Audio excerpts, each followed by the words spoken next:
up for grabs. Hello and welcome to a special edition of Up for Grabs. What's going on, everybody? Today we have with us myself, Lucas. We have Steve Scuddier. What's up? Joey Miller. Heyo. And John Prosser. What's up? I like that. I like that. That should be introduction for everything you do now, Steve. Just sup. Well, thanks for branding it for me. Yeah, no problem. Yep. So today, well, if you guys didn't notice last week, we're trying to flip around things with Up for Grabs, the format of it as well. Instead of it being Scuddier here's solo series, we're trying to flip over to something that's a little more like a podcast format with, you know, some random topic or specific topic, and somebody's playing a game in the background, in which, this case, I'm playing Sonic Adventure 2, a game that's 15 years old and still better than the flaming piece of crap that Sega announced about a week ago called Sonic Boom Fire and Ice. So there's that. But Plus, today, Up for Grabs is a great name. yeah, I mean, it's a random game and a random topic. So I figured Up for Grabs fits that bill pretty well. But yeah, today we're talking about E3 2016. It's currently Wednesday. E3, it's said to run through June 14th through the 16th, but announcements started, Sunday, which was the 12th. So I don't really understand the point of that. Just like, if you guys are going to have a schedule of things, make sure the dates you put follow that. I don't know. E3 seems to have just gotten weirder and weirder over the years. Eventually, they're just going to make dates, but all the announcements will happen a week before. Right. Well, that's the thing too, because there were E3 announcements like a week or two before E3. Well, the big thing Mostly is from a lot of the people reporting on E3 on the professional side are usually at the event, and if they don't want to go waste a lot of their time at the press events and miss stuff on the show floor, doing all the announcements beforehand and then focusing more on what they're demoing at the physical location is probably a little better option, at least from the reporting standpoint. Right. Yeah, it's changed over the years. I mean, I remember watching it at first. It was on G4, if you happen to have cable or whatever. And you could literally just watch all the press events, and they would have them on rerun for a few days just because that was the place to go to watch it all. Anyway, everything's everywhere on the internet. Everybody has it, so it's pretty easy to get a hold of. You don't really need a TV channel for that, I suppose. So we're going to kick things off first. Basically, we're just going to go in the order of the actual press events. So, yeah, let's get started. So first up, we had on Sunday, I believe, was EA. Is that correct? Yep. And let me say, it is so good to see E3 or EA being announced in the news and not being shit on in a general collection. Yeah, they're most often known to be the worst company in the world, or at least America. And really? They weren't too. It's a common thing. Mainly because they just treat their fans like crap. Good. There's just never been a loyalty thing that existed with themselves and the people that buy their games. Anyway, so they announced some games. Out of that, I know one of Scuddier's favorites that was put together was Titanfall 2. I can't fucking wait for that game. I'm already building a house out of the bricks I shit out when I saw that trailer. It looked pretty good. I mean, Titanfall was originally a fast-paced game, and just watching that trailer, they just made it 10 times faster. So many new weapons, movement options. I can't wait. And the Titanfall thing kind of goes into the new culture of E3 as well, where during their press conference for the EA press conference, they announced single-player campaign, which is very cool. But as the announcer joked right in the middle of the presentation, it's just if you haven't already seen it from this morning because it got leaked. Everything gets leaked now. What's that? Right.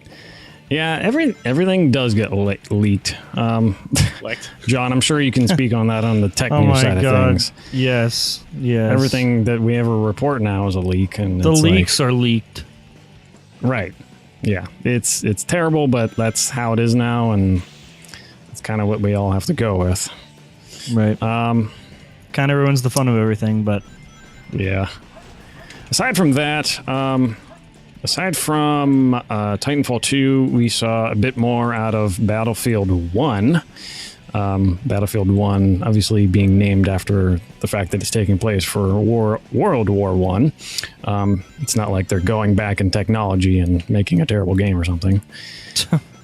Yeah, so Battlefield 1's going to be coming around here in the corner. We already saw a little bit from it before E3.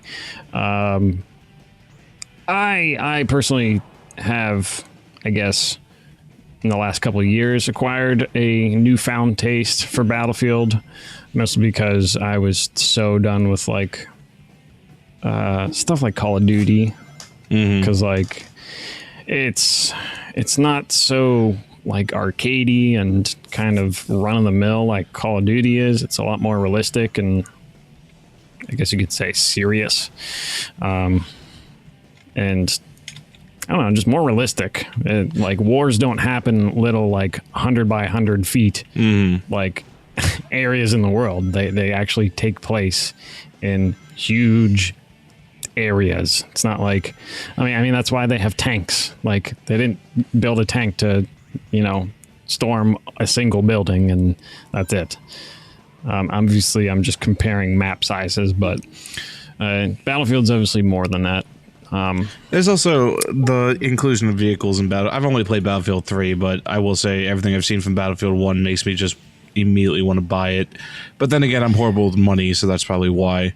But yeah, Battlefield 3, I remember crashing many a helicopter trying to get across the map just because trying to walk there is annoying. Whereas on Call of Duty, you spawn and the guy across the map throws a throwing knife and hits you in the asshole, and then you're dead. Yep. Yeah. It's honestly, sadly, a little bit accurate. A lot accurate, I should say. I've never played Battlefield. I'm sure that doesn't shock anyone. No. Which, if you are subscribed to Spectrum Swapper and you don't know who I am, I'm not into games, which is why I kind of lean on Lucas for everything. Right. Gaming related. These guys know what I'm here. talking about, whereas I'm just hanging around getting the news because I have no idea what happened at E3. Okay. Well, we're glad you're here, Joe. I know. This is it's like I'm watching the show, but it's interactive. You You're should in try it. Dude, this is what you need to do. Okay, this is where the money's at. You need to sell tickets and take up for grabs live and borrow people's houses and record each show in somebody's house around the United States. And that's perfect. So you're going I to feel like there'd finance be a lot of liability that would get involved. It's like if Anderson Cooper came and reported from my house. Just a little less famous. I'm glad to be held up to even a semblance of that high a level, but Right. You just need silver hair and perfectly ocean blue eyes. And you're good. okay then. So, anything else you got on Battlefield, Luke? No, yeah. Does anybody else have anything EA related, I guess? I mean, nothing too big. I know there were three Star Wars announcements, which means they said Star Wars 3 times. That was about it. Battlefront is getting DLC, but we knew that they announced when the game came out that there was going to be like 4 or 5 DLC packs, which who gives two shits about that? I have the game and I'm not even excited to go back into that. Right. They announced 2 separate Star Wars projects, one by Respawn Entertainment, one by Visceral, but they didn't have any details on it yet. But I mean, Respawn, I guess I can see. Visceral, though, the only things I know Visceral for is Dead Space, and it's like, what are the devs of Dead Space going to do with the Star Wars IP? Yeah, I don't know. That is kind of a weird combination, but it's not like it doesn't happen every other day with other weird things in gaming. The issue with this E3, something I've been pointing out ever since they started the press conferences, is we're getting everything we saw at last E3, and not even everything. I don't think there was any mention of Kingdom Hearts 3 again, which thanks for teasing that a year ago and not showing us anything. But they had that announcement at E3 2013, and that game still isn't out yet. Hey, and it's still not going to be out this year. They got to get FF15 out the door, and then they'll work on it. Yeah. But yeah, so let's not even talk about the Final Fantasy VII remake. I mean, we got that HD announcement for Final Fantasy 12. We'll get to that. Right. But yeah, this E3, there were very few new things to even talk about, and a lot of it was just, hey, mainly hardware. Yeah, there was hardware. 6 teraflops, dude. We'll get there. Yeah, we're gonna get into that too. A lot of it was just, here's this new thing, but we can't talk about it yet because we literally just came up with the concept on a napkin 5 minutes ago. Right. So I mean, yeah, I'm happy we're seeing a lot of the stuff that's coming out this year, but at the same time, it's like, I'm always for new ideas and new IP, and that's why I loved last E3, because they had all these games that I'm hearing about again that I'm already excited to buy. Right. But I think that covers most of EA up until this point. Right. So yeah, moving on, we have, I believe, Bethesda. Which, Skiddir, I know you know a lot more on that front of things. I do, but I don't have my list up anymore, so I don't remember everything they announced. Okay, well, as far as I know, dang it, I just fell off the edge. I know, what is it? There's a new Elder Scrolls Hearthstone copy or something like that. Is that something that happened? No, that's not related to Elder Scrolls. That's I just blanked on the name of that game. It's Ghent, maybe. It's Quent or something like that. Whatever it is, I think that's what it is. Yeah, look it up and tell us that we got it wrong.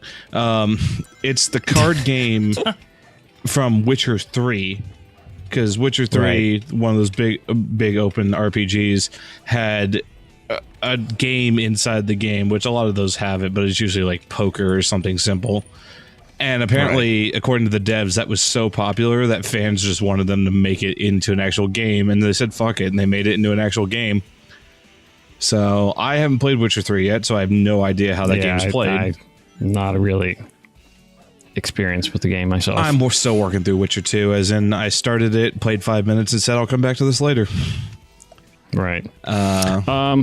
I do remember Skyrim.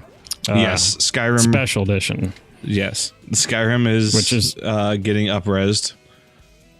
Great. Which doesn't make sense to me, but I understand it to a point. But it's just like they're coming out with Skyrim on the same engine with upscaled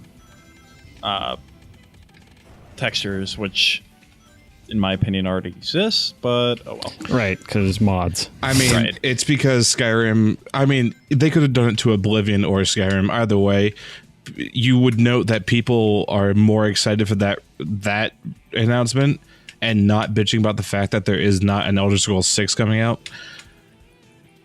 Right. So, well, I think there was something that was important with the whole thing, was that like all the mods and stuff are coming to console. Yes, and I think they said Fallout 4 is going to see something like that too. Okay. I think. But yeah, mods being brought to consoles. Bethesda made a big show of announcing that they really want to incorporate how fans want to do things with their games for everybody to have access to. Right. Yeah, that's all I really cared about from Bethesda. I know. Well, there was also a small little announcement. Fallout 4 is getting put on the HTC Vive, which... Oh, yeah, that's right. I find that kind of interesting because up until this point, while I've said before, VR games have been getting better with Oculus rolling out and HTC Vive going out right in more recent months, they still have all been like these little second party, just not anything you really look at as a mainstream game. And then Bethesda comes out and says, yeah, we're putting Fallout 4 on the Vive. Right. Also, the And I interesting think- thing about that is that they're ditching that like teleportation type movement with the Vive, and they're just saying you're just going to be walking around, which is a lot better, Right. especially for that application. What are Now- your guys' thoughts on VR as a whole? Because I mean, I have a view on it, but I mean, obviously, I'm not coming from the gaming aspect of things. I mean, to be totally honest, I haven't really had a true VR experience to try out yet. So, From I people mean, that I've heard, all I can really judge from is what I've seen from videos on the internet from everybody else. Yeah, I realize it's kind of like a new experience. It's a lot more immersive than probably all of the stuff that's been over the last 10 years, which has been mainly based around the introduction of like the Wii and all the motion controls and stuff, and then everybody tried to copy all of that. And like Microsoft Kinect, the PlayStation Move or something, or they had like the magic wand type controller, Yeah, with the whatever the color hell that changing thing's called. ball or whatever that was, which I have no idea. Didn't care. I think VR, it has its place. It has to get cheaper.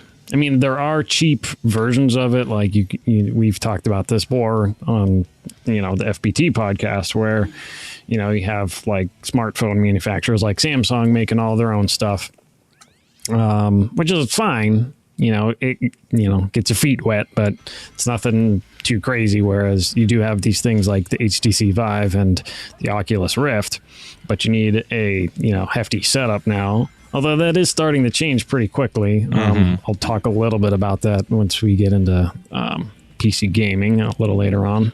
But yeah, VR, I'm just going to give it a little while before I can really make a full judgment on its worthiness, I guess you could say, to the gaming market. I'd agree with that. I mean, VR is definitely something that's still in its infancy, and it's definitely going somewhere, but you have to let it get out there and progress a little bit, get better, get cheaper, get more mass produced and more massively accepted before it really catches its footing. Right. I mean, the whole concept of VR as itself has been like, it's been around for ages, really. Like, what was it? Nintendo tried to do, what was it called? It was like the virtual It was all something? red, wasn't it? Yeah, it was all weird. And I mean, obviously that was Nintendo doing, the gimmicky stuff that they like to do with the technology they have at the time. Sure. Obviously they're going to try and innovate with certain things and see what happens. But, now we're getting to a point where the technology that is required to actually kind of make a decent VR experience is here. And, now we just need the developers to make the games to truly test the hardware that we now have. And one of those is obviously like Fallout 4. So hopefully we see more titles, I guess. And again, it's just going to take a little time before we can really make a full judgment on the whole situation. One more quick note on Bethesda before we move on. Yes. I can't believe I almost forgot about this. Dishonored 2 is coming out. Right. And I am a huge fan of Dishonored 1. I think the game, I mean, I'm about to say it holds up very well, but it's not even that old. I think it's only 4 or 5 years old at this point. Stealth-based action game, magical abilities if you want to use them, or if you just want to slaughter everything, you can. They demoed playing as Emily, who is not the main character of the first one, but it's kind of Assassin's Creed-y, where you can play as Emily or Corvo. But I don't think it's going to be like switch mid-game, because both characters have very distinct power sets from what I've seen. And so it's right.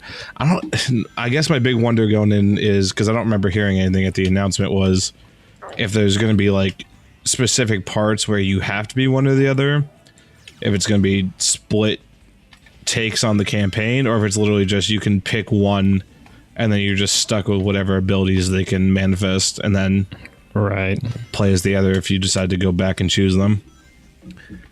But Yeah, Go on. to be honest, I'm really not that familiar with the whole Dishonored series. Other than I've seen gameplay footage of it, but I don't know too much about it. So I'm glad you're talking about it. I know. I wish I had taken more notes on this because I can't remember what it was called. But their game, they developed their own in-house engine to run the game exactly how they wanted it to look, and their demo was beautiful. And I can't remember what the hell they called the engine, so I'm gonna have to look that up after the fact. Okay. But yeah, definitely excited for Dishonored 2. Excellent. Yeah, I think. Yeah, like I said, that's all I got on Bethesda. If you're finished up there, I believe. Who is next? Microsoft.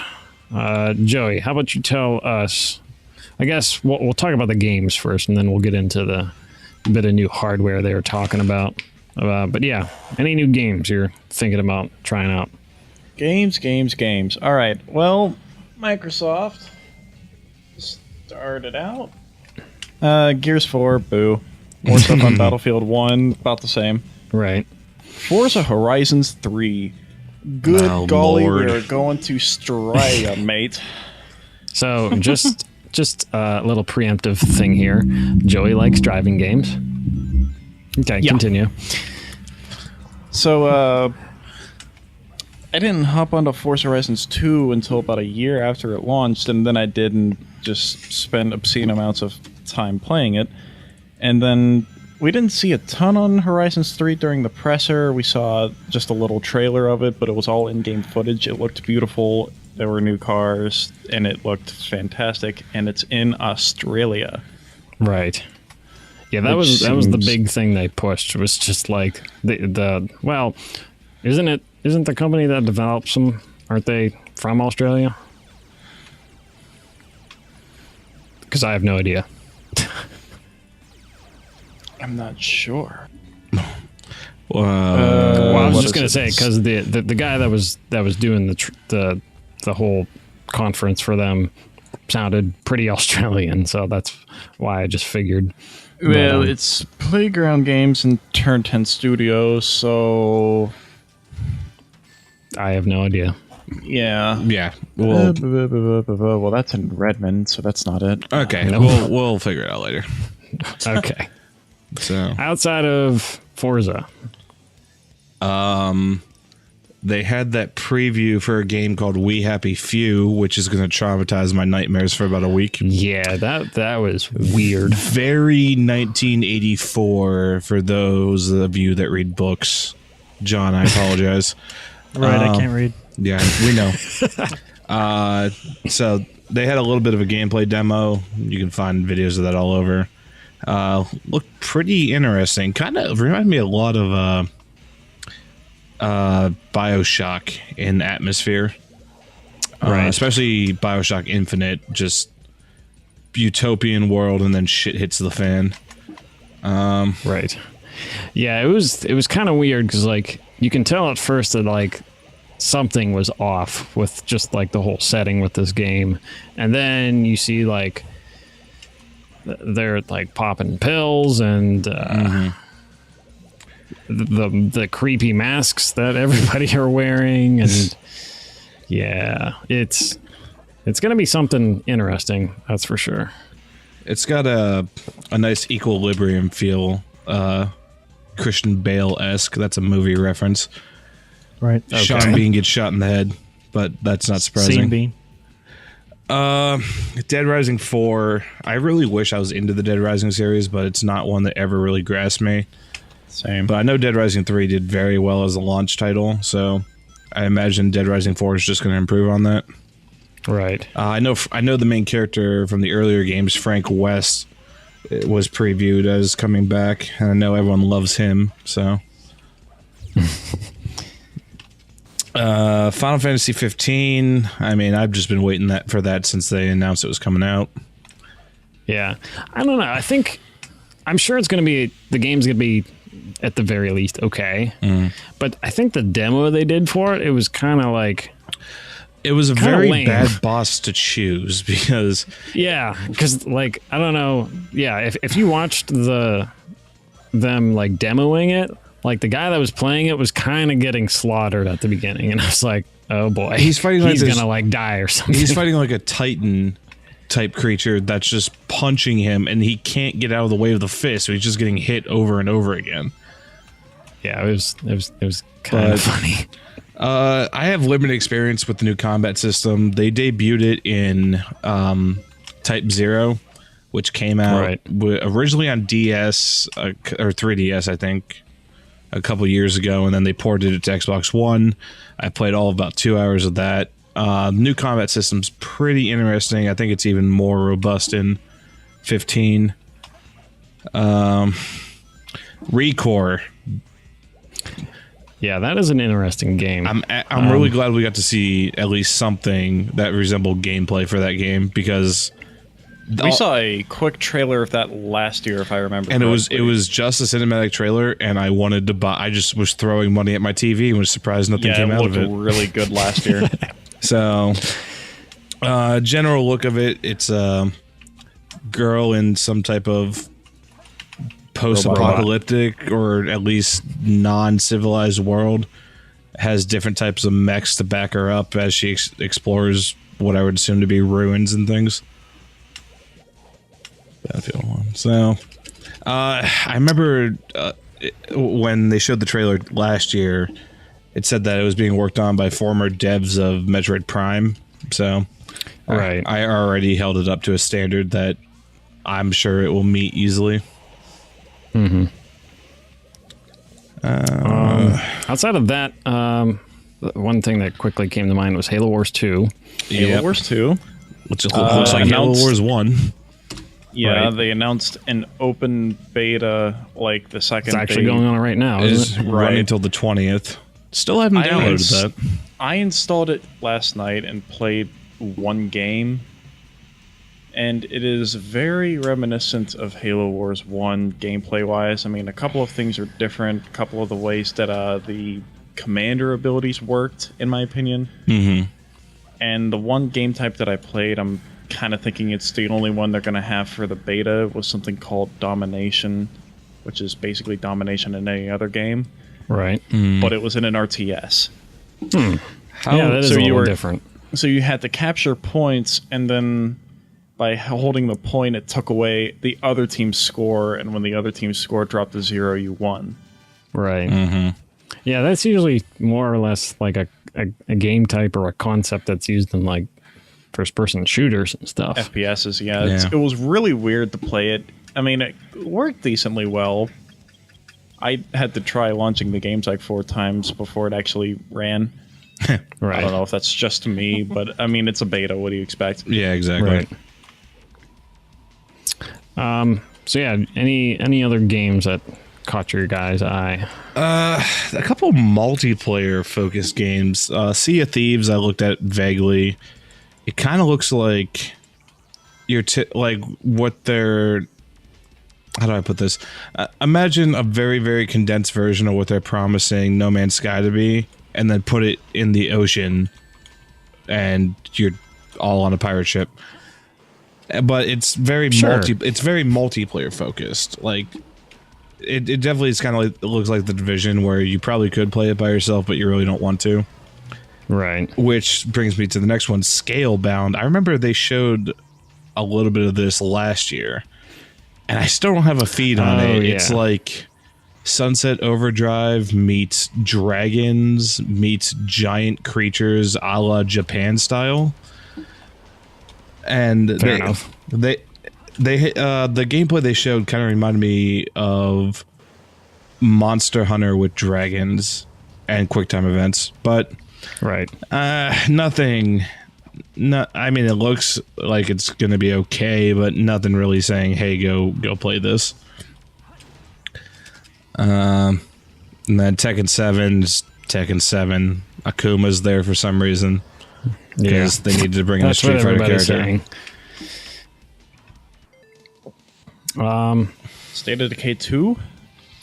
Yeah, Like they announced that. State of Decay 1 was a meh game to begin with. Did you play it? I played probably about 20 hours of it. It's about 20 I hours just heard of of other people yeah. playing it, and they said it was they kind of raved about it. Kind of disappointed it didn't have multiplayer, but Yeah, it's. I mean, I have no idea what they're going to do for 2, but State of Decay 1 was just, I need to find X supplies. I'm just going to go run through these houses and see if I can find them. And then by the time you make it back, you got to go find something else. And it's just running around the circle the entire time.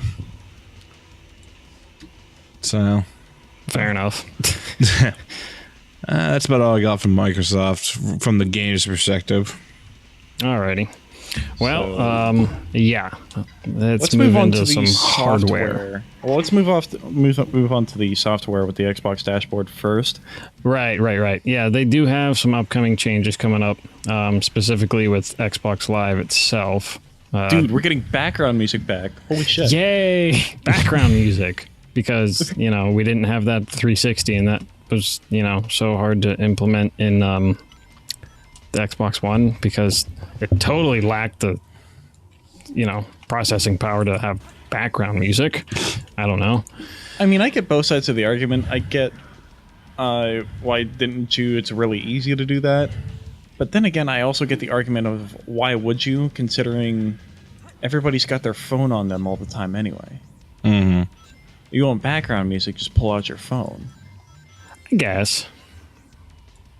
I mean, yeah. I mean, that really depends, though. Because, I mean, if you want that going through, like, if you have a speaker system or your headset or whatever you happen to have, you kind of have to have, like, a mixer or some sort of weird setup for that. Like, if you're just going to use your phone for music, I guess. Or in some cases, like, your own personal computer. Like, if you have a monitor that's hooked up to your Xbox, so use that for your computer as well, because your monitor more than likely has multiple inputs, whatever. I don't know. It just seems silly to me that they made a big deal out of it. Yeah, what else do they have going on for Xbox Live that's supposed to be coming? LFG, looking for group within Xbox dashboard. Yeah, that shall be interesting. Next time I want to go in a group for that one Halo achievement for that one Halo game, I'll be able to go find a random group for that, I guess. I mean, it works well for that. I think what's going to get the most traction with it is definitely going to be something like Destiny, where you want to get a raid group together, just go on. I mean, there was a website called Destiny LFG. I mean, there still is. Right. Its sole purpose is to get strangers together to play the raid because there's no matchmaking for it. Right. I think that's going to get a lot of traffic from Destiny users that, trying to get together on that. Right. I know they're also supposed to have like a new like custom arena tournament system now as well. Was that correct? Yep. Which I'm interested to see how that plays out, how well those are actually organized. Because, I mean, anybody can really organize their own unofficial tournament. So if Microsoft's going to put something together where people can do that easier, great. Just make it work. Something that isn't broken, I guess. I know there was a couple other things maybe that they're bringing in. I can't exactly remember. Help, please.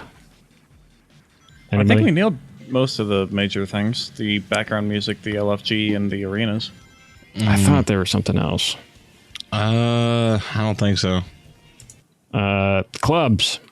Guilds. Clubs. Clans. Yep, you got it. You got it. Didn't even see that Yeah. announcement. Come on, guys. I didn't see that about it. announcement.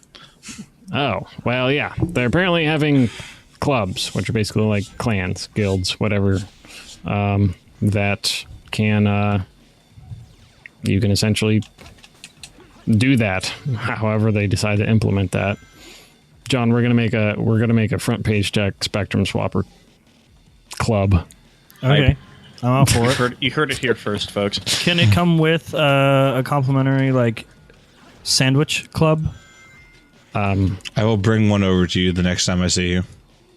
That sounds expensive. I mean, Right. for anyone that joins the club, they get a club. Like a wooden stick or... No, a sandwich, a club. We're talking like meats, cheeses, condiments, food. Thank you for adding the ments to that word. Yeah. I had to think club about that for a sandwiches second. for club. FBT Free sandwiches / for you if you join the club. SS. A free visit from Jared Fogle. Or Oh not. no. Okay, so Hardware. So here's the big news, everybody. The one thing we did expect was we're getting a slim Xbox. What do they call it? The Xbox One S. S. Very creative. Because we can't say slim. I mean, I think they're also kind of calling it that as well, like unofficially. But, you know, whatever. People are going to call it the Slim. People are going to call it the S. People are probably just going to call it both. Whatever. It doesn't matter. Everybody gets the concept. It's the Xbox One. It is 40% smaller. It's 2 got terabyte a new hard drive. Yeah, it's coming out in 500 gig, 1 terabyte, and yes, a 2 terabyte hard drive option, which is nice. Even though that's not enough for some people still. Skadir, I believe you have like an external 4 terabyte hard drive, and you're filling that up. Granted, I'm not at the 2 terabyte mark yet. I'm close. Okay, well, regardless, the fact of the matter that you have a 4 terabyte External says something. Yes. Yes. But other than that, they have a new redesigned controller, that of which you can actually pre-order and customize in 8 million different ways. I believe Speaking of controllers, this is something I saw pop up at one point a couple of days ago. There was a special limited edition Gears of War 4 Xbox One controller you could buy. Anyone want to guess the price? Is it sub $100? Nope. Well, that's pretty sad. $399. Nope. Too high. Wow. $299. Just for the controller. Just for the controller. $150. $200. That's retarded. I was close. That is Excuse me, but absolutely that's ridiculous. That's stupid. That is literally just a controller. It's just a controller that has different graphics on it. But it's special. It's an Elite. I'll give you that. How much? But even that's how much do overpriced. regular Elite controllers cost? $150. That should And still that's only cost $150. That's overpriced. It should be $100. That Elite controller. Yeah. That's overpriced. Yeah, I don't know what to say about that. Anyway. But yeah, just a little tangent there. Other than that, the Xbox One S is going to have video output support for 4K. That doesn't mean your games are going to show up in 4K. It's just anything else outside of that. So if you're watching YouTube or Netflix or whatever, it'll now have the processing power to output in 4K. Great. Wonderful. That's about it. Oh, other than that, going back to the controller, they're now supporting Bluetooth. They're no longer going to use the whatever proprietary wireless protocol that Microsoft has used. Well, I thought they were. They're still. I think they're still going to use it. They're just but putting also gonna use Bluetooth in for as well. PC support and stuff. Right. Which About that's what goddamn they time. say. They say PC support, but when you think of something that has Bluetooth, the first thing that comes to my mind is a smartphone phone. or a Okay, tablet. Lucas, let me tell you something. Okay. Windows 10 Mobile. They're setting something up. I'm thinking they can work well with a they- Surface 2. I they think need they're to- going for more than just that. I think Well, they, it's PC, and I'm guessing Windows 10 Mobile. They need a selling point, and I think they're setting something up. I agree with that. I think though, okay, John, I don't know if you know this. They recently just updated the Xbox app for Android and iOS. Okay. So I kind of have the feeling that those are still two areas that they want to still spread, whatever gaming capability they have with even the peripherals like their controller. So, Right. I mean, if they want to spread in the Android and iOS market, I won't be surprised if and when they do. So having Bluetooth support on their controllers, I wouldn't be surprised if they, like I said, they Could go you to that imagine market as buying well. a controller for $150 or $200 so you can play with games on your smartphone? No, that's why I'll buy the $60 or $80, I guess, controller. Here's the real stinger. It's just I wonder how much the resale on that is. Like if I buy my Xbox Elite controller, and then how much can I buy an Xbox Elite used controller on Amazon? I don't know. Probably Go about ahead and do it and $5 find off. out. I mean, at the end of the day, I think a controller's just a controller. I mean, if you're a really serious gamer and you specifically need a controller that has specifically built-in capabilities, that's one thing. But like, other than that, it's just something that looks flashy that you can wave around in front of your friends. They're still going 124 on resale. That's, of course, on Amazon. You could probably find it cheaper on eBay or something. But, I mean, the only thing on the Xbox Elite controller that I could possibly think is worth it is those paddles. Right. And even that you can get aftermarket. Like, if you go to people like Controller Shop, they make that. Right. Yeah, paddles are nice. I mean, obviously, anybody that knows how the paddles work, that's mainly there for you to just have to move your hands around less and be able to do more options very quickly. I think that's more or less more popular in like the first person shooter department. But since you don't have to move your hands around quite as much, I think you'll probably develop carpal tunnel that much quicker. I don't know, just me. Yeah, I think that's about it for the Xbox One S. So outside of that, Scorpio. Microsoft, they gave us a pretty early glimpse with what their next console is going to be. And yeah, that's called Project Scorpio for right now. So they said, I believe it's going to be coming holiday 2017. I think that's what they said. So next year, about a year and a half from now. I'm going to make my prediction right now. The date for that is going to be November 22nd of 2017 is when this Project Scorpio comes out. Why do I say that date? Because it's the exact same date the Xbox 360 and the Xbox One came out of their respective years. I think 360 came out 2005 and Xbox One came out 2013. 2013. That sound about right? Sounds, yeah, sure. It's correct, yeah. Okay. But yeah, that's what I'm guessing right now. So mark it in my book. If I'm wrong, then you can yell at me then a year and a half from now. But so yeah, Scorpio. It's supposedly supposed to be part of the Xbox One family. So you have your classic Xbox One, you have this new Xbox One S, and then this Project Scorpio, or whatever they end up calling it. I hope they don't call it something stupid like the Xbox One Xbox One 4K. 2 Done. or something. Yeah, I don't know. But yeah, it's supposed to have like full 4K support, VR support. Joey mentioned earlier, the GPU is going to have 6 teraflops. Of computing performance, which, I mean, that's pretty good. You kind of need a lot for 4K and VR and stuff.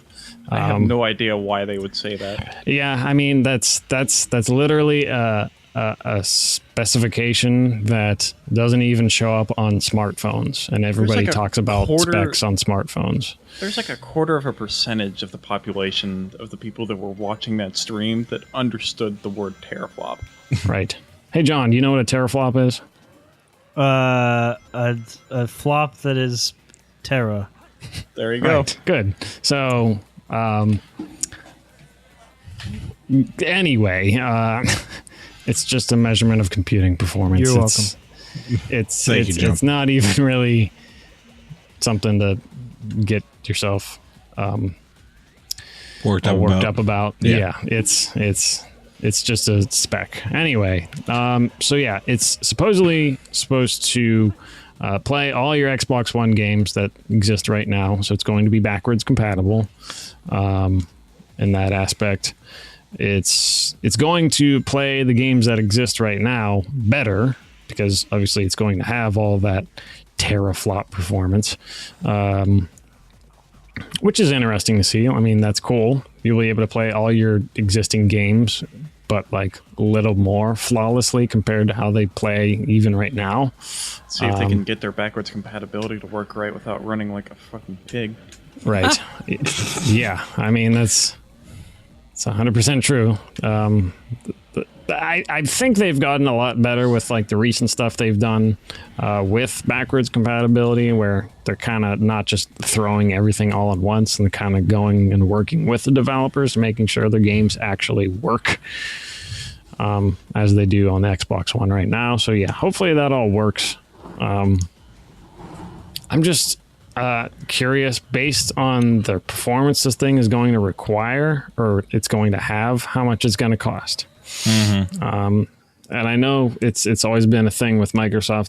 They never really make money off of selling consoles. They make money off of selling games and all their services and stuff.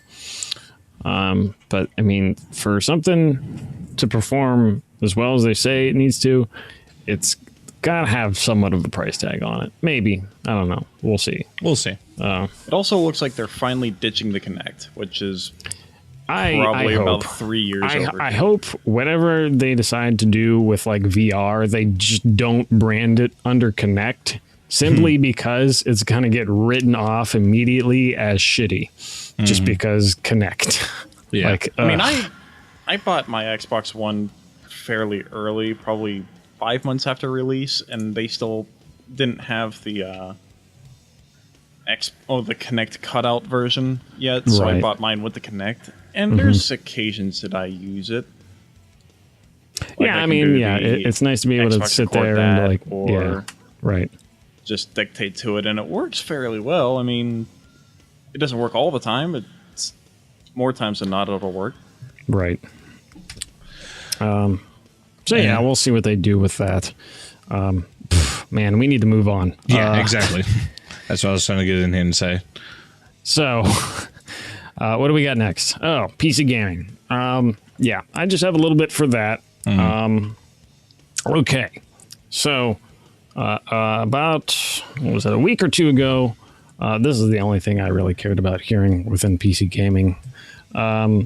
AMD announced a couple of weeks ago, not for E3, but they announced the first new video card that having coming out for their 400 series, the RX 480, which it's had its specs sort of leaked and benchmarks leaked and all that good stuff. But basically what they're saying about it right now is that it outperforms a GTX, an NVIDIA GTX 980, which is a very high-end card before the 1070 and 1080 just came out. That currently costs about $450. It uses quite a bit of juice to power it up, but it's a really good card. The RX 480 that AMD announced is going to be a little less than half that price, not even use that much power, and it's still going to outperform it, which I find amazing. Because I think you said that card draws 100 watts of power. 100, 150, somewhere around there, yeah. That's which, still... yeah, like I could literally pop that in my computer right now, and it wouldn't use up any more power than mine currently does. And it'd be probably like 5 times better. But what they did announce was the 460 and the 470. So obviously they're a little lower end. And honestly, like if what they're saying about the 480 translates out to being the truth, and they have similar effects with these 460 and 470 cards, I think AMD is literally just going to hit a grand slam for like the entry level sort of like competitive gaming market, because people don't really want to spend like $450, $500, $600 on these crazy awesome video cards that are coming out with NVIDIA. I mean, some people do. Some people want the best of the best, and that's fine. You could always make that choice. But like, you could still get these nice new cards from AMD, and they don't cost that much. I think AMD is really going to punch NVIDIA in the dick with what they're going to do with these new video cards. So, yeah, I'm keeping my eye out with what AMD's got in the future.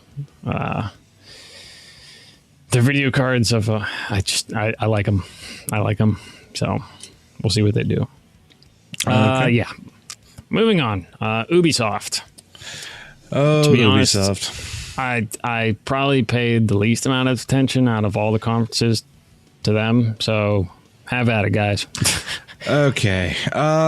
I will say Ubisoft had a little bit of a nice performance considering they did not have a Assassin's Creed game to bring to the field this year. Which we saw coming. They said they would not make an Assassin's Creed game this year, which is Great. probably a good idea. No, but they are making a movie, which, to be honest, I am kind of excited about. But let's see what happened. They showed Just Dance 2017, as in they dropped acid and started their press conference. That was a little wild. Ghost Recon Wildlands. This game, I have not played a Ghost Recon game since like Windows 97 era, and I am 98. Yeah, that's what I said. And I'm kind of excited about this one. It gave me a Metal Gear Solid or Metal Gear 5 Phantom Pain feel. Very open environment. Very, you can literally choose to do whatever the fuck you want type deal. And it's basically you're just trolling around this big hilly grassland performing assassinations that may or may not be sanctioned by the U.S. government, but who cares? Okay. Anyone else got anything on that? No? Did they have any new Rayman? No. Don't even ask that question. What are you, stupid? Darn. I mean, I don't know. They didn't have Rayman, but they did have South Park, The Fractured Butthole. That one T there, John. One T. Yeah, they did. Which it's actually probably going to be as good as Stick of Truth. the Stick of Truth.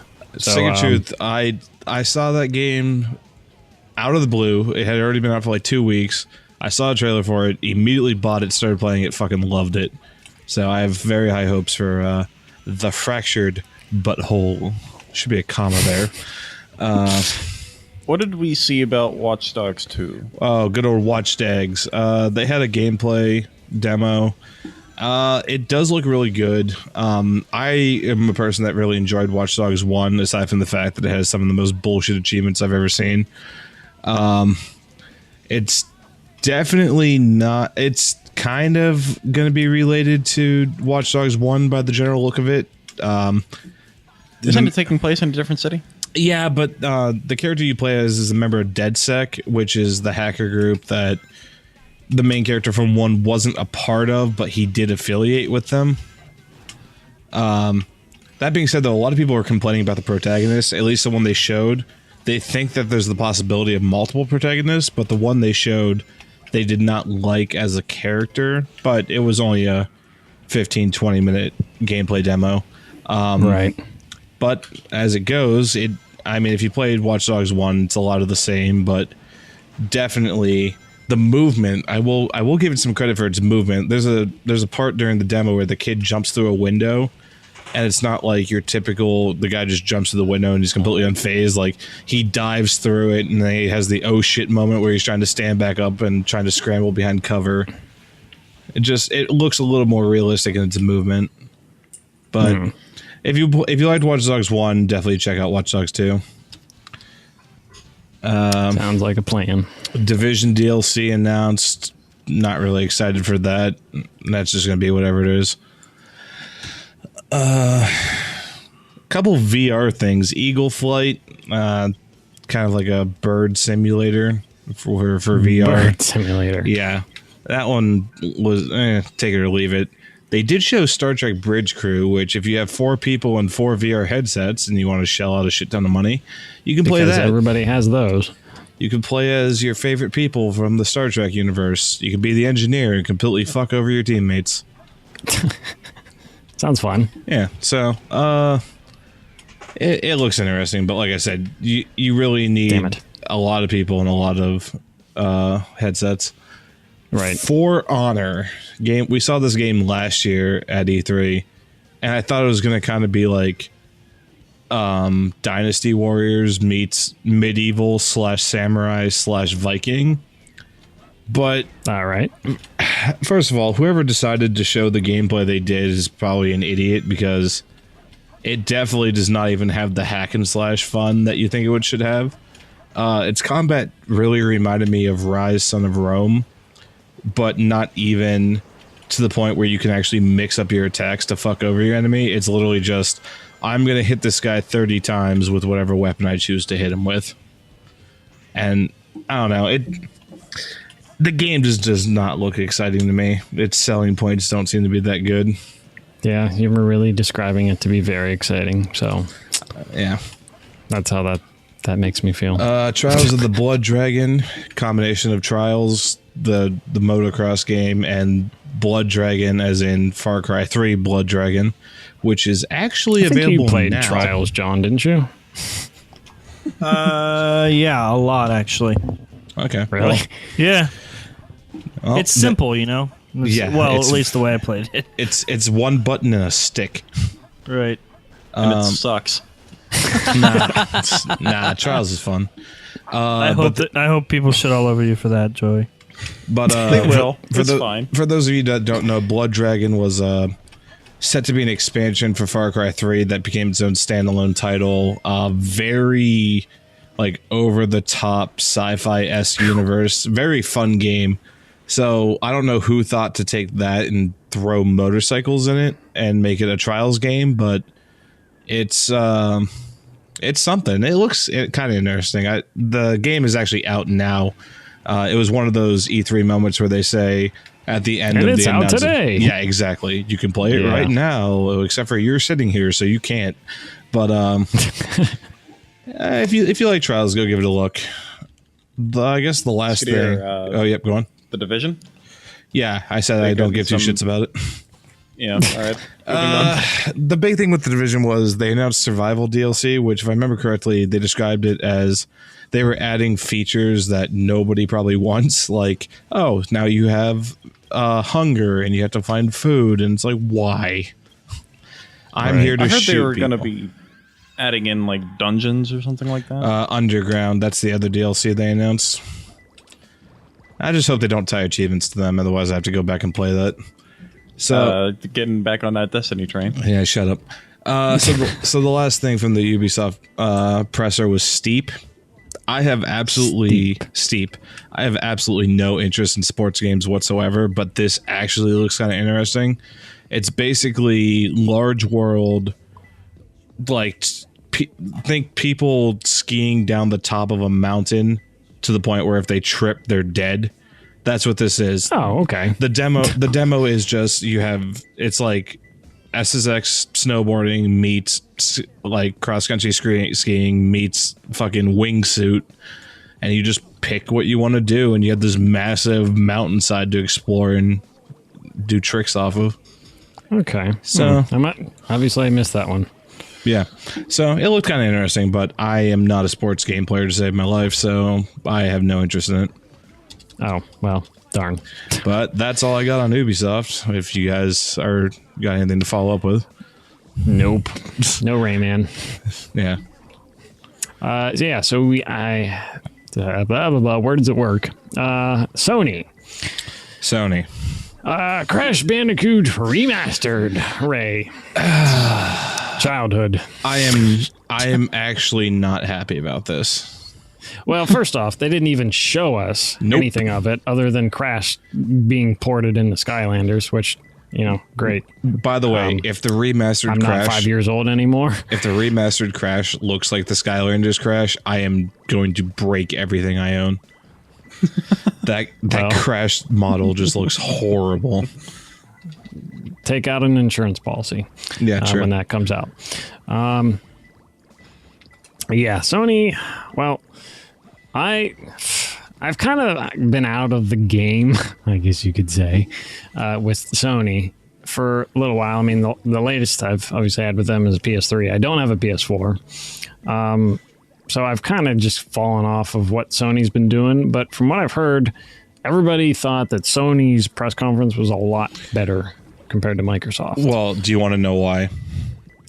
Yes, why don't you tell me why? Because it's the same thing as last E3, where Microsoft got up there and started talking about, well, this year it was crossplay and Scorpio and all the hardware, and they're talking about all this shit, and the entire Sony press event was literally, first of all, it didn't start out with anyone on stage. It started out with a goddamn orchestra playing the God of War music, and it opened straight into the God of War trailer. And then it was back-to-back trailers, and I think the guy came out on stage twice to talk for less than a minute each time. And that's all it was, is just game after game after game after game. If you look at the games list for Sony, it was longer than any of the other press conference lists. Yeah, you're totally right. And they got shit in there that doesn't even matter. They announced Spider-Man. Nobody gives a shit about the next Spider-Man game they're coming out with. Yeah. But as far as I know, they do have some VR intentions, as does Microsoft. Although I didn't really hear too much about like how that's actually going to occur. I don't know if you guys heard very much about that. I don't know how they're implementing it. I know they announced 3 quote game universes that they're putting VR experience in. I don't know if that's going to be like. See, they say experience, which, and like the one is Battlefront VR X-Wing mission, which to me is, I'm just thinking like standalone quick event, not like full game port. Right. But they announced Final Fantasy, so specifically, I believe the 15 universe, the Christum Novaris, whatever Latin word else goes in there. Batman Arkham, which I don't even know exactly what they're doing there with that VR project. And then Battlefront X-Wing mission.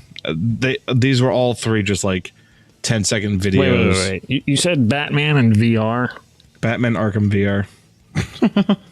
John, we might have to call up Batman. That sounds amazing. Well, we got to see how they implement it first, because all of No, we don't. Okay. Sorry, I forgot you were John. Yeah, all the VR announcements on Sony's end, at least during their press conference, were just quick 1, 2, 3 and go. There wasn't any extensive conversation about it. Yeah, that's very true. That's what it's usually always been about. Like if you're going to announce something at E3, it's either going to be a new console, at a very, very, very substantial feature with that console, or just games. And yeah, Sony, or not Sony, but Microsoft kind of has fallen off that whole focus where it's like the people just want good games, so give us more good games. And they still, they do try to give good games out there, but obviously Sony is beating them game after game. Well, yeah, I can, whenever you're ready, I got a few games I can start talking about. Okay.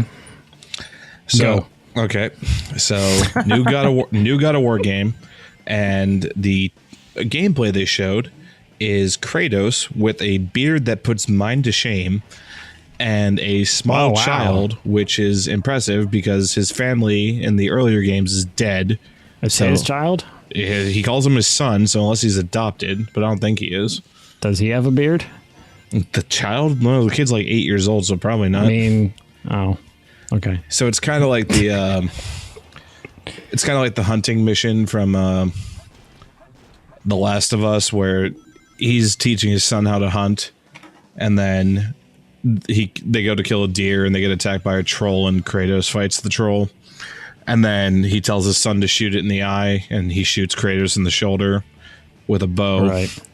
So, it looks great, but I don't know what exactly they're doing with it, because it's definitely not Kratos with his Swords of Chaos. No, I forget what they were called. The ones with the chains on them. Right. It's bearded Kratos with a kid, so don't exactly know where they plan on going with that one. But Kratos is growing up. Yeah, so we'll see on that one. Adult. They announced a game called Days Gone. This one was kind of interesting. I'm going to call it right now Zombie Apocalypse, but it's fast zombie, so it's going to be like those people that say they're not zombies, they're infected or whatever. Okay. But it's kind of weird. The protagonist they announced is like Sons of Anarchy-esque biker person. And right. I had a very somber... that is kind of weird. Had a very somber tone to it. It's like... It shows him and his girlfriend riding in like a motorcycle gang down the road, and he's reminiscing on all the days, and then it hard cuts to modern day, and he's by himself wearing his biker outfit. And then zombies pop up when he sacrifices somebody so he can run away. So it's like Zombie Isle. yeah. So they had some gameplay from that, and it's just your typical fast zombie horde-esque, but not Left 4 Dead horde-esque type game. Okay. I'm going to jump around the list a little bit here because there's a couple I'm going to talk about for a while. Detroit Becomes Human, which I'm pretty sure We were talking about this yesterday. I'm pretty sure there's supposed to be a colon there, but everyone's writing it as 3 separate words. So, Luke, you might remember, I think it was 4 years ago, PS3 had the Kara demonstration. Kara? Yes, it was a video about a robot being put together with an AI, and then the AI becomes sentient, and they're about to destroy it, but she begs to be left alive.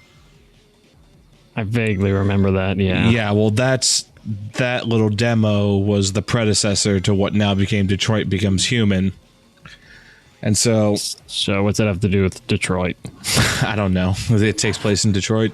So the game, the quote-unquote gameplay, and I say quote-unquote because it wasn't actually gameplay, like, it kind of looks like it's going to be like a script-based game where you do a lot of talking and selection of options, and it looks like for the trailer they're just adventure.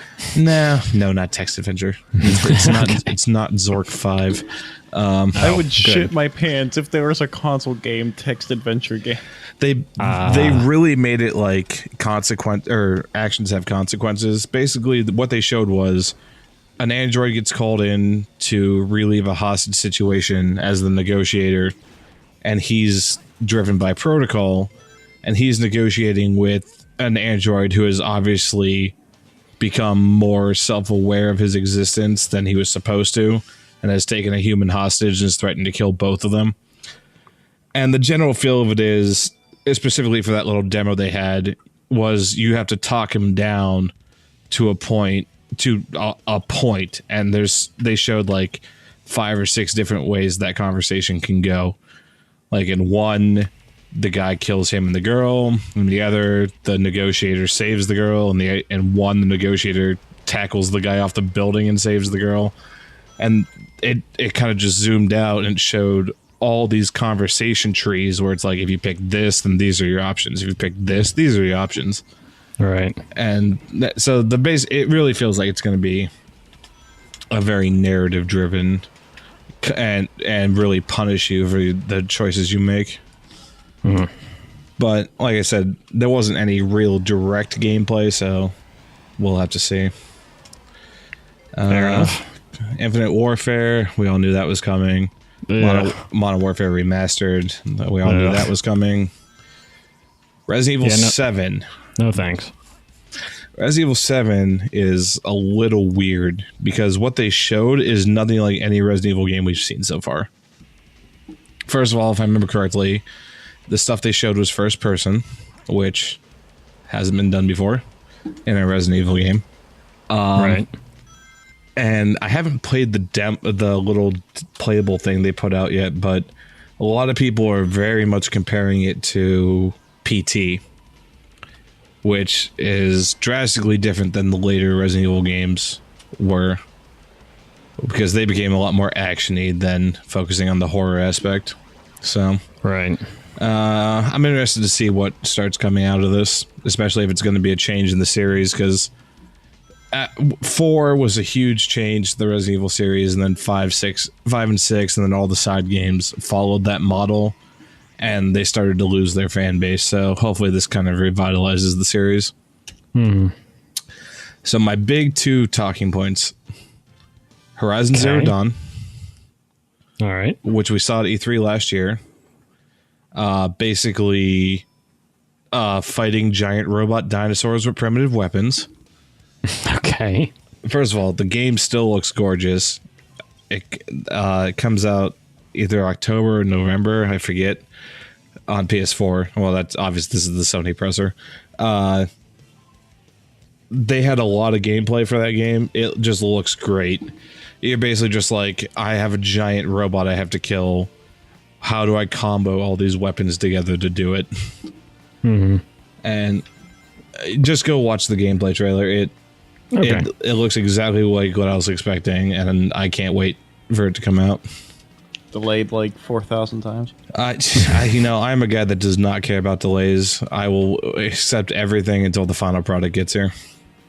At this point, I feel like it's better off if they start delaying, considering the garbage that we got last season, or a couple seasons ago anyway. Right. The last big season 2014. Yeah, but 2015, I mean, 2015 was fine. It had its issues, but it was okay. But you want to talk about delays, that brings me to the last big point to talk about, The Last Guardian. Right. I remember hearing about that when we were still in high school. And then that you're right.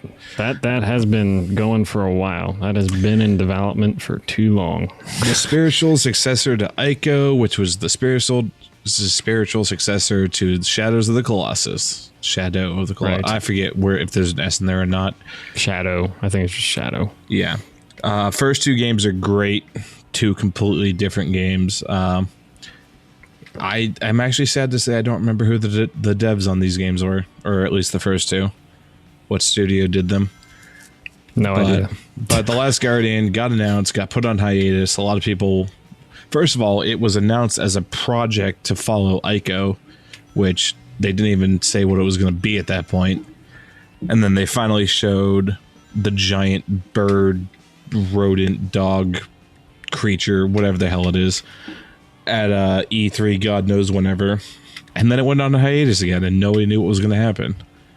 And then last year, they finally came back and said, nope, we're still coming out with it. And now I think they actually have confirmed a release date for later this year. It's going to be the next Duke Nukem Forever, where it takes 11 years to release. It's just like turd after when it comes out. Right. Yeah. Literally. I mean, I have some pretty high hopes for it. And then I guess the last thing from Sony was they brought Kojima out for about 10 seconds. Yeah, what was that all about? Well, first of all, that man doesn't know how to walk down a scripted path, because they had him shrouded in darkness and they started lighting up floor tiles that he was supposed to walk down. And then he immediately walked way faster than the tiles were lighting up. So he just ended up in darkness again. And so he gets all the way to front stage. They throw up the house lights, throw the spotlight on him, and the fucking path is still coming after him. Anyway, what was that about? It's about a game called Death Stranding. Don't even know where that's supposed to be going, but good news, everyone. Norman Reedus is back. Yeah, I did see that. Okay. In a trailer that tells us nothing about what the game's going to be. Right. So is it going to get canceled like 10 minutes into development? No, because it's not being made by Kojima Productions and not the other place whose name I just forgot. Okay. I feel bad about this. Well, they don't finish things. You can't remember their name. No big deal. They only made Metal Gear Solid, but yeah. So there was a big trailer on that. Kojima Productions with his awesome new logo,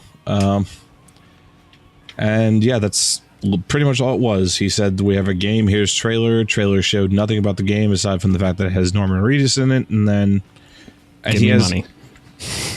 And his character has like these weird handprints on his body, and it's kind of weird. Just go watch the trailer. You'll be as confused as I am. Okay. So that's everything on Sony's end from me. Alrighty. Yeah, last but not least, or maybe it is, I don't know. Nintendo. They didn't even really... They didn't really schedule their own press conference. They just kind of randomly announced stuff as they felt like it. We knew going into E3 that their main thing that they were going to talk about was Zelda. Now, what is that called again? Breath of the Wind? Breath of the Wild, holy fuck, who named that game? I don't know. Yeah, so Link's back. Zelda's back. It's a new Zelda game that's supposed to be for Wii U, right? Right. Yeah. I mean, okay, whatever. It's the next new Zelda game. I'm gonna expect that it's probably going to be at the very least good for a Zelda game because it's vastly different than previous Zelda games, at least from what I've seen. It seems a lot more open worldy, which is kind of what they did with the last game that came out. That's not A Link to the Past, but for right now, I can't remember what it was called. I mean, if you're Nintendo at this point and you want to make a game out of one of your major franchises like Zelda, you can't afford to screw up anymore. Because if you do, you're done. Yeah, but like Twilight Princess had big open areas and it felt very huge, but it was still very linear. This game seems to have thrown that out, and it, from what I've seen, kind of just has the feel of, yeah, do what you want, you'll figure it out eventually. So I mean, Final Fantasy-esque. Yeah, I'm sure there's going to be some direction, but at the same time, it looks like there's a lot more free roaming aspect to it. I mean, there's not enough to go on to peg where it falls in the timeline, but right now, because if you don't know, every Zelda game in the universe is interconnected in a set forward timeline. Right. The one that came out before the Skyward Sword is technically the first game of the timeline, and the feel I'm getting off of the stuff I've seen so far until they make an announcement about it makes me think this happens after Skyward Sword and before anything else that has come out. Right. So, but we'll see. Yeah, other than that, I honestly didn't hear very much else out of Nintendo. They didn't have a lot else. They had Zelda. That's about it. I'm surprised. Pretty much not nothing even about a new the Mario NX. Kart or Mario Party or They showed more stuff about Sun and Moon. Mario Tennis, Mario Hopscotch. Nothing. I didn't see anything. They showed more stuff about Pokemon. I didn't see That's anything. about it. I didn't see anything about Sun and Moon. I know they've been pushing a lot with Pokemon Go lately. I don't know if that had anything to do with E3. Yeah, they showed stuff about Pokemon Sun and Moon, Pokemon Go, and that's about it. Okay. So nothing really exciting there. Stuff we've already known about. Right. We still don't know about whatever the heck is going to be what they call the Nintendo NX. We don't know. I was reading somewhere earlier because a lot of people were, when NX was first uttered, people thought it was going to be like NX and then it was going to leave Wii U behind. But I've been reading some stuff lately that makes it sound more like, say, Scorpio, where it's not going to debunk. It's not going to destroy the Wii U. It's going to be like better than, but they're still going to... They need to do that. They need to destroy the term Wii because Wii has become synonymous with trash.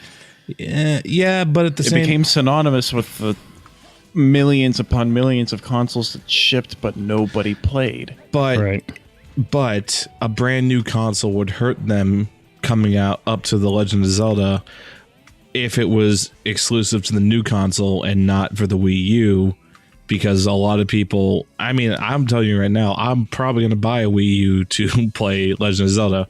If they brought out a brand new console, I'm going to wait a while. So they definitely still need this middle ground.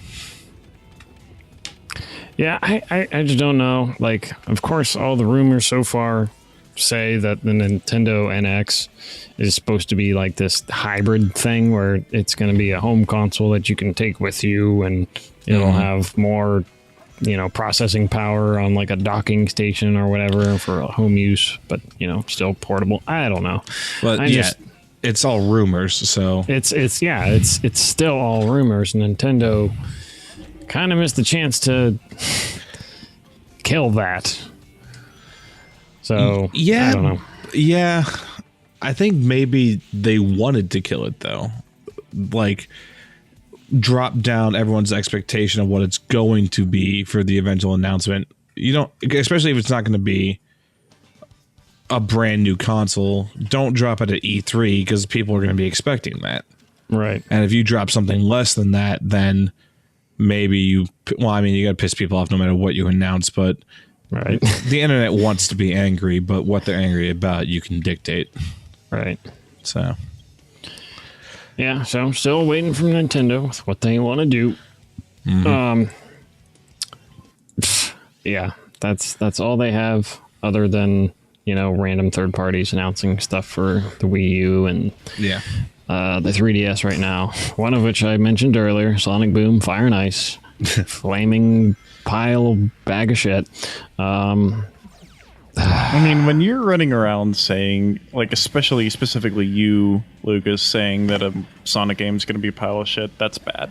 Well, thing is, though, they've been bad for too many years. Yeah, I mean, you get Sonic 2006, you get crap. Well, yeah.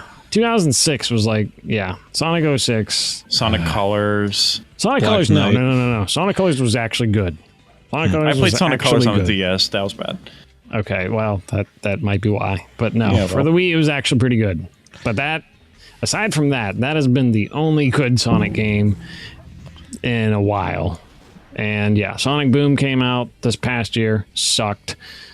And I want Sega to see, here's the thing. They said we have something big in the works. Somebody that's running the Sonic the Hedgehog Twitter account posted up something we're in game development on something, and it's they're not talking about Sonic Boom Fire and Ice. They're talking about something else, and they were saying something to the effect we promise it's good.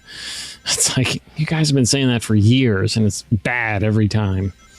So yeah, I just want one final remark about Sega. They had a little stream today. It was actually kind of done by Sega of Europe. And my God, it was they bought a copy of XSplit, threw together some okay looking Sega wallpaper with fancy graphics and stuff, and I don't know, 40% of it was cut out in the middle, and they stuck a webcam in, and two European guys sitting there talking in between game trailers. It was what is this? Yeah. You should have saw the YouTube chat.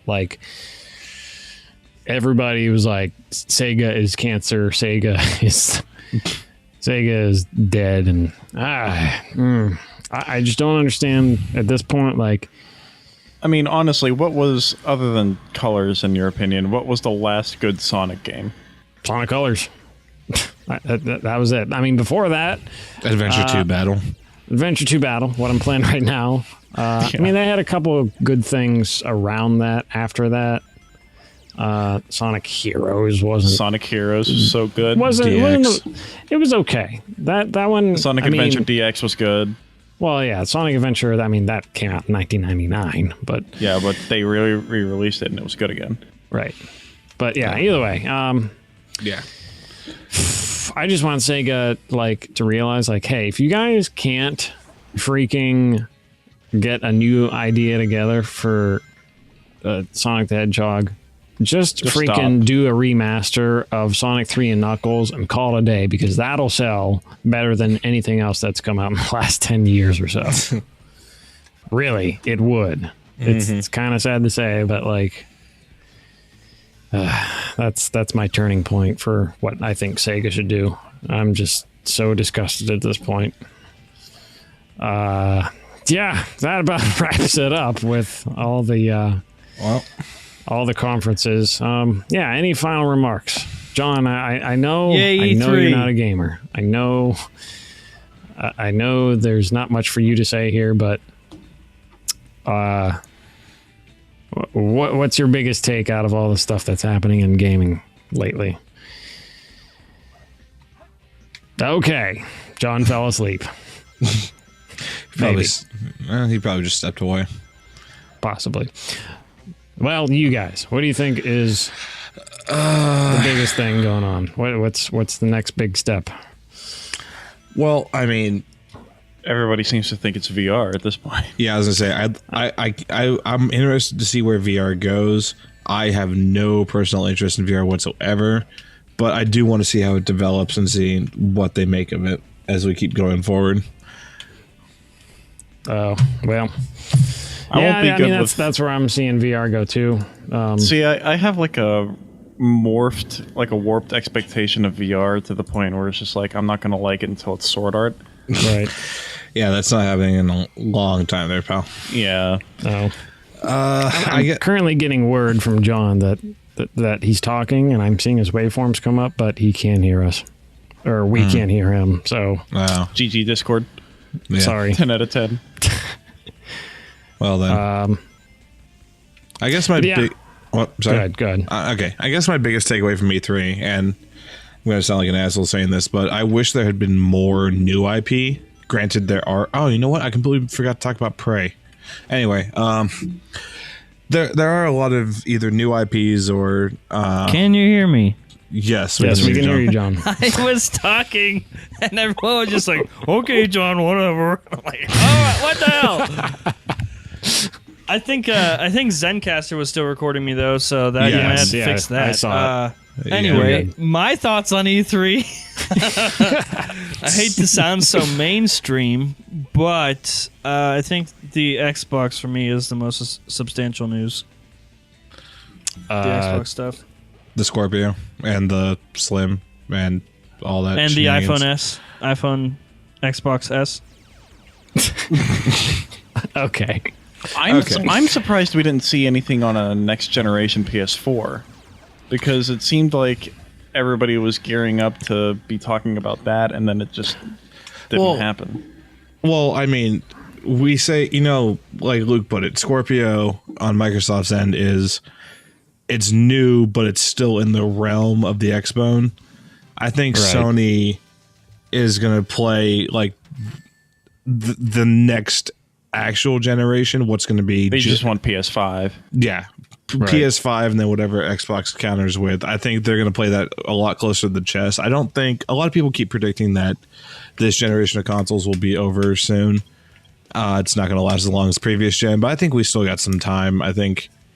I mean, the previous generation lasted forever. I mean, we had a generation last 8 years. That's 8 a years, bit yeah. ridiculous. Technology's moving so quickly right now, and I think that specifically Microsoft took the wrong direction when they made the Xbox One, wanting to be more in everyone's living room. You know what I mean? More media, right. entertainment, everything like that. And Which it was hey, quick. when they Go ahead. announced it, they got shit on. That's what all I'm the saying. stuff Like wanted to do. they quickly realized that that it was the wrong direction, and there's really no other way to fix it. And it wouldn't surprise me at all if they had to make another console, just flat out, just kind of revise everything and shift their focus back to gaming. Right. Well, I mean, like I said, I think that's what Scorpio is like the middle ground to that. Right. And I think if Sony was going to do anything, they'd look to the full next gen. And so I think we're going to maybe next year. I'm going to say even next year we're only going to be hearing rumors. I don't think we see anything hard until probably 2018. For my the opinion. PS5. For the PS5 and then whatever Microsoft brings to counter. Right. Yeah, that'll be interesting because the Scorpio won't be that old at that point. And, I mean, that's going to be like a new,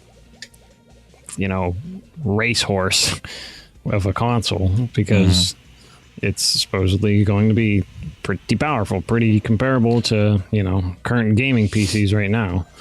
So, yeah, it is sort of interesting. I'm almost kind of expecting at this point, just kind of like the weariness of like where Nintendo's going, the offset kind of direction where Microsoft's going, and yeah, ultimately Sony looking just completely completely onto the next new generation. I think we're finally going to see like a full on split of like a generation of consoles that are all going to be like a year or two apart or greater, just because I mean the Wii U came out 2012, so who knows when the NX comes out and that becomes their thing. Who knows when the PS5 comes out. And if Scorpio is going to be coming out the end of next year, I'm sure Microsoft's not going to be rushing to put out the next new console that quickly, especially if that Scorpio is going to be as powerful as they say it is. So I think we're going to get to a point where it's almost like, I guess you could say Microsoft's going to be kind of split out of the trifecta of like concurrent console competition. It's all just going to be kind of everybody's doing their own thing. Mm-hmm. Which the only reason I say that's like a big deal is because that eliminates the whole possibility, or it makes the possibility even less for like multi-platform games to exist. Yes. Because ever since like the PS2 and the GameCube and the original Xbox, that was a time where everything was coming out on everything all at the same time, because everything for the most part was, in terms of specifications, pretty similar. And ever since that was going on, since then, that carried on with the Xbox 360 and the PS3, a little bit with the Wii, but you know, we all knew that the Wii wasn't quite as capable as the other two. And now we see like the Wii U, not nearly as capable as the PS4 and the Xbox One. I think this next, whatever we call it, generation, it's not really going to be a generation, because they're going to be too far apart in terms of capability, where everybody's kind of just doing their own thing. So I see that to be the most interesting thing for our gaming future. Okay. Well, yeah, that wraps it up. Thank you, everybody, for joining. Thank you, guys. We did this pretty late recording on Wednesday night, now Thursday morning. I love staying up till 1:30. Yeah, we all do that inadvertently for one reason or another. But yeah, we really went over the 40-minute time. Yeah, that we yeah. had set. Yeah, I think it's don't okay. remind me. I think it's okay. Like I said, this is a special edition of Up for Grabs. Since we're talking about E3, it's a big deal. Of course, there's lots to talk about. So, of course, it's going to take long. But yeah, that about wraps it up. Of course, if you have any comments, suggestions about anything that we talked about, or anything that you were interested in E3, leave it in the comment section below on YouTube. We're actually kind of thinking of making this whole Up for Grabs format sort of something, maybe like a podcast on the FPT network. So we'll figure that out later on. This might be one of the first things that gets thrown on there. We'll see. But yeah, follow us on Twitter at Spectrum Swapper, because we have that. We need more of you following us so you see all of our stuff. Please go follow us on Twitter.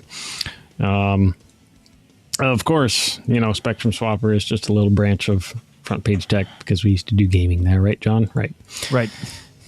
Assuming you can hear me. Right. We can hear you still. But yeah, thank you for joining us, and we'll see you next week with whatever we have for you. Till then, later.